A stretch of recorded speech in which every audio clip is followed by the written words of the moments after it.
Hey, everybody. I actually prepared an hour-long talk. We'll be just going a little late.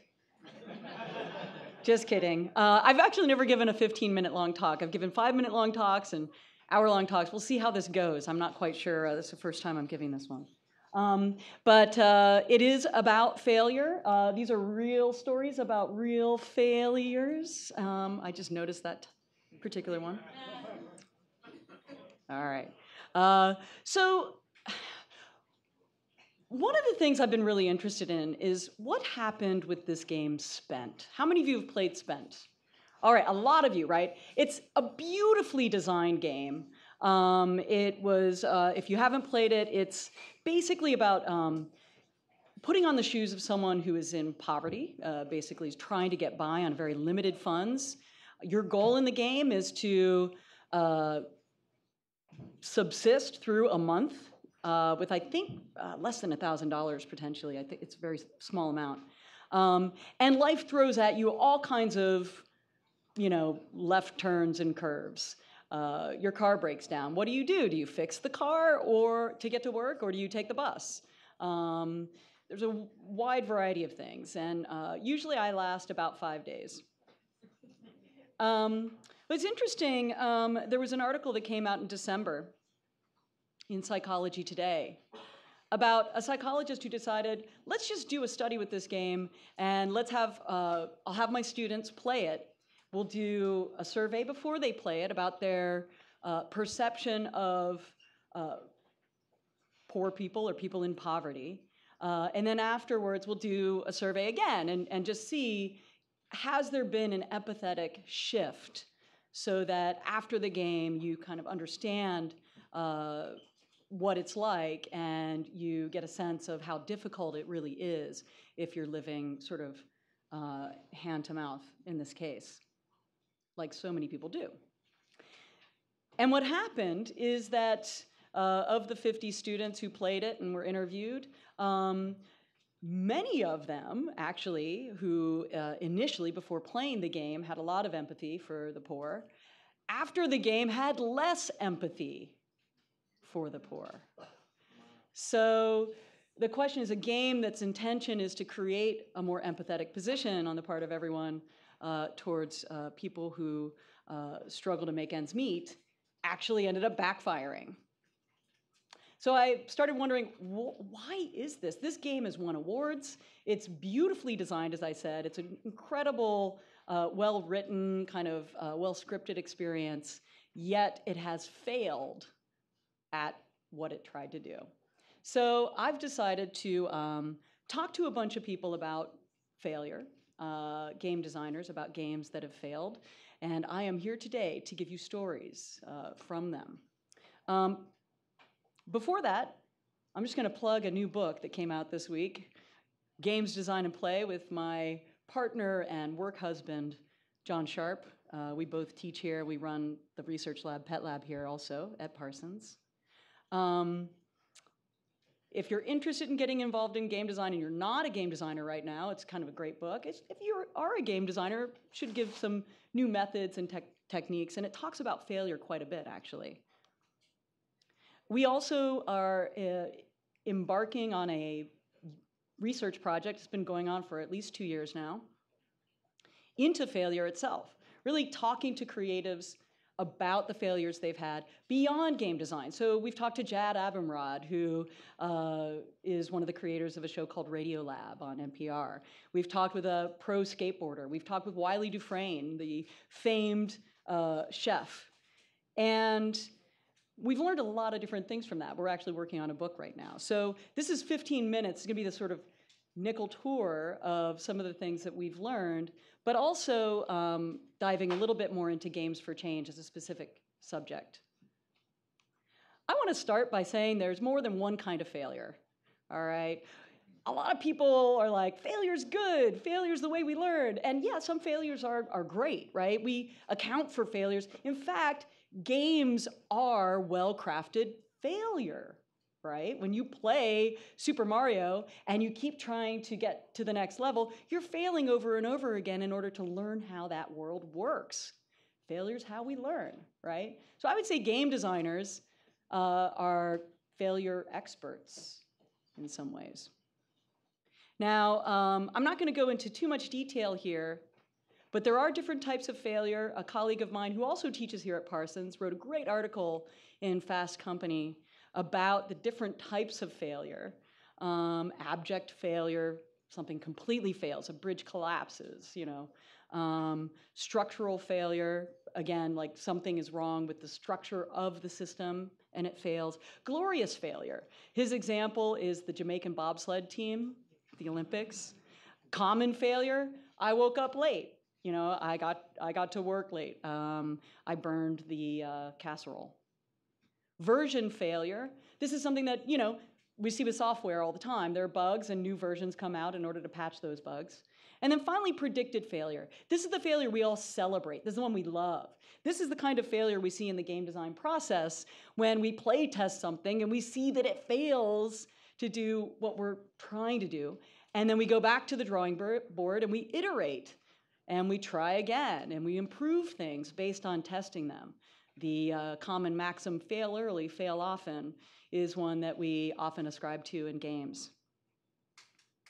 But the failures I'm going to describe today are failures on a bigger scale. They're more towards the abject or structural or kind of higher level of this failure hierarchy. I'm also structuring this in 3 parts. There's 3 different stories I'm going to tell you, real games, real failures in the field.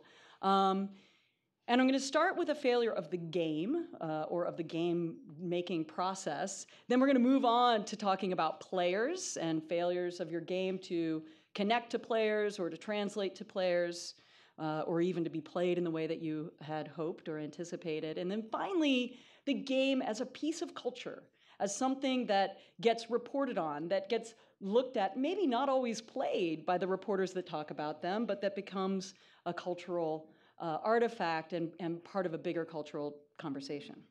So we'll start with game. But first I want to say, I interviewed actual game developers, successful game developers, and I am leaving their identities anonymous. In order who knows, you might be wanting to hire them for a project and you're like, well, they failed. A lot of people are afraid of talking about these kinds of failures. We're, as I said, happy to talk about iterative, predictive, you know, that kind of failure. But these are the bigger ones. And I'm really interested in these. Does anyone recognize this image? This was such a good album. All right. So failure study number 1. What we have here is a failure to communicate. This starts with a failure within the game design process. So this story is from a very well-recognized developer who has a wonderful company that does lots of learning games and games for change. And basically, I was talking to them. They told me this incredible story. So imagine a game designer and a neuroscientist walk into a bar. I don't have a punchline for that. But let's say they were working together on a brain training game.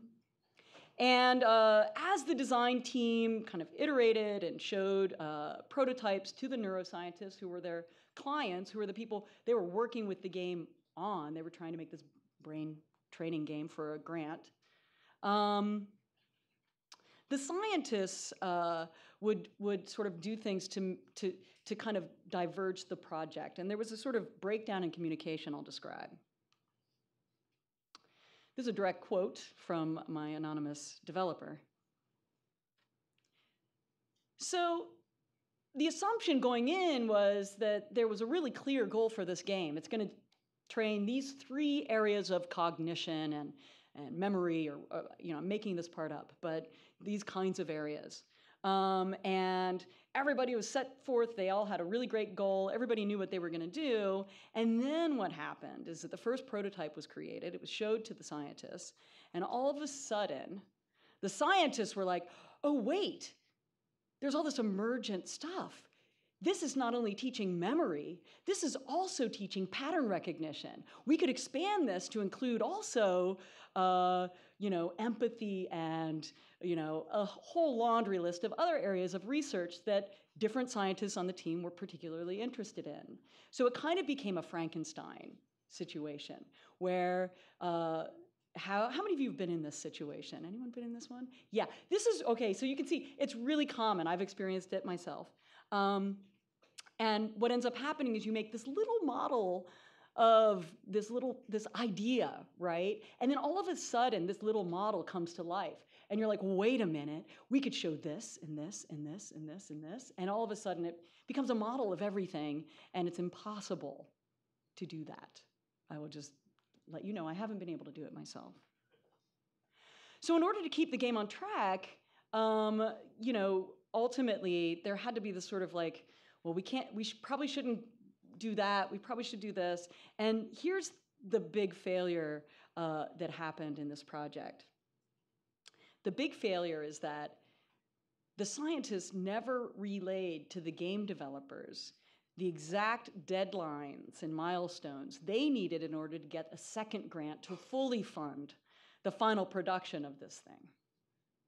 So there is some learning stuff here. So they didn't articulate that next grant deadline. They kind of went off the rails and started adding new stuff and kind of exploring and experiencing new things. I will say that the game will be released, actually. It's gotten back on the rails. But this was a moment in the weeds where it really seemed that the game would fail. And actually, the second round of funding didn't happen. So they had to put it on hold, and it kind of came back to life about a year later. So I've heard some good advice from this developer. Now they do things slightly differently. Everybody on the team needs to know the dates and milestones for the game. That you've got to define the goal and have a formal written agreement about what that goal is. And then if it's a science or an educational project, the really important thing is to know what you're testing for. So if you're testing for memory, make a test for memory and see if that's your goal, then you can actually prove that the game has met its goal, right? If, like Spent, it's about empathy, well, test for empathy and actually see if the game is meeting that goal. And then alongside those goals, know how you're going to measure them. A lot of people are like, we want to test everything. We want to test, galvanic response, and we want to test eye tracking, and we want to test, pre and post and post and post haste. So, oftentimes these tests also kind of spin out of control in terms of complexity. So the idea is to really know how you're going to measure them and agree upon that in advance. Failure study number 2, no dice. Somebody I know designed a set of games for the Red Cross. They traveled around the world playing games that were about floods and disaster preparedness. These games involved dice, as this title kind of intimated, and also involved community members coming together, identifying things they could do if the flood is, say, happening in 2 weeks, to prepare for the flood, and then articulating how difficult those things would be and assigning dice to the difficulty. So it's basically like using dice for difficulty. I won't get into the whole rules, but essentially that's how the game worked. Then each task, there were about 7 tasks, were distributed around the village. The dice were placed there. It's a physical game. It's a sport in some ways. And then team members, there's 2 teams. It's a team versus team game. Run to find their tasks. So one might be bring the livestock to higher ground. And that might be assigned a difficulty of 3 out of 5. And then they go and they roll these dice and try to complete these tasks, and the harder ones take longer to complete. But with more people, they take less time. So it kind of models how to work together as a community in terms of flooding. It was great. They got great footage, incredible results, a lot of engagement on the part of community members. This is in Namibia. people were really engaged in the game, and the discussion afterwards was incredibly rich. And then the team, with the Red Cross volunteers and staff members, got in the car to head back home. And someone turned around and said, that was kind of not a good thing, not a good experience for a lot of people. There was a lot of murmuring because dice kind of have a bad association here. And we said, or not we, these people, my friend, said,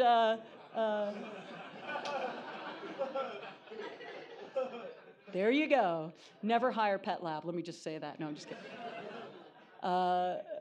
Basically, this was completely unaccounted for. We had no idea that dice would have created such a bad association. It's sort of connected to gambling, and there's not a big board game culture in Namibia yet, or in particular. And while the game had a lot of mechanics that were really connected, we learned local games, or they learned local games and played them. The dice kind of created a little bit of a pall over the gameplay experience. Now, how would you resolve that situation? Number one, understand your players, right? Very simple stuff, very basic, but ultimately, sometimes you'll still fail at that. Understand the sort of local gameplay culture and literacy. What are the kind of literacies of gaming? Are people in this culture playing a lot of board games? Are they playing a lot of video games? Are they playing a lot of sports? Choose your tools and choose your game elements based on that. Test with your core audience. I mean, it's not always easy to travel to Namibia just to do a test, but maybe there's a way to do it remotely. And co-design when you can. So go learn from the local community, learn the local games, and make a game based on what's already being played. All of those things have since been implemented by said team. Final case study, failure after launch. Now, this game maker is unafraid of failure completely. They told me if their work doesn't fail a little bit, then they're not succeeding. They're not pushing the envelope. They're not trying hard enough. And you may know them through the game I'm going to describe, and you will nod your heads yes, that they certainly do push the envelope when it comes to their work. But sometimes the failure is not in the game itself. It's in the kind of, I guess you call this in politics, optics that the game has when it goes into the world. That's what happened in this case. The game Faith Fighter, which is a satirical game, it's meant to satirize intolerance and comment on intolerance. So it's made from a very kind of responsible, progressive perspective. It raised a storm, let me just put it that way. What ended up happening is that there are actual depictions of the different gods. There's Jesus versus God, there's Buddha, there's Muhammad, and a whole bunch of others. Yep, and as you can imagine, this raised the ire of several different religious groups. It actually did so based on a reporter going to an Islamic conference in the UK and saying, hey, have you heard of this game, Faith Fighter? Let me show it to you. What do you think about this? Without having played it, it certainly became something that incited a lot of complaints and really, based on its visual depiction of Muhammad, in that case, raised a lot of, got a lot of press, let me just put it that way, and not good press. If you go to play the game now, you will see that there is a disclaimer, and there's also a censored version of the game where the visual depictions have been not taken away, basically. And there's also a normal gameplay mode. And the interesting thing is that the game was meant to promote, tolerance, but it provoked the opposite, right? It kind of provoked the opposite thing. So in this case, it was sort of a sword that was turned back on itself. And what happens is that you have to realize not everyone plays games deeply, not everyone understands satire. And how many of you have experienced this kind of problem before? Yes, I knew some of you might have. So what do? Well, here's a variety of things that this developer told me. Consider a disclaimer and control the context. So part of it is, if you make something, don't necessarily let it be taken and embedded all over the place with different kinds of contexts. The idea is to make sure that if it is satire, that there's some explanation to those people without a satire bone, that this is meant to be treated that way. Imagine the game as an idea, and how would it be described, right? Even people who never play the game, what will they think? Because part of it is that if you're really promoting an idea, is to be able to promote that idea through the game to people who are never going to play it, because most people will not play the game, they'll just hear about it. And then consider the visual design. How can the screenshots get the idea across, and how do they make sense? So in a subsequent project about iPhone factories, the optics of the game, the actual visuals of the game, helped everyone understand that this was a critique of the industrial practices, because every screenshot included that kind of content. So that is it. I think that was plenty of time. For more failure, come to this panel tomorrow. We're going to delve more deeply into this subject with Ben Stokes and some of his research. And that's at 4 o'clock tomorrow. Thank you very much.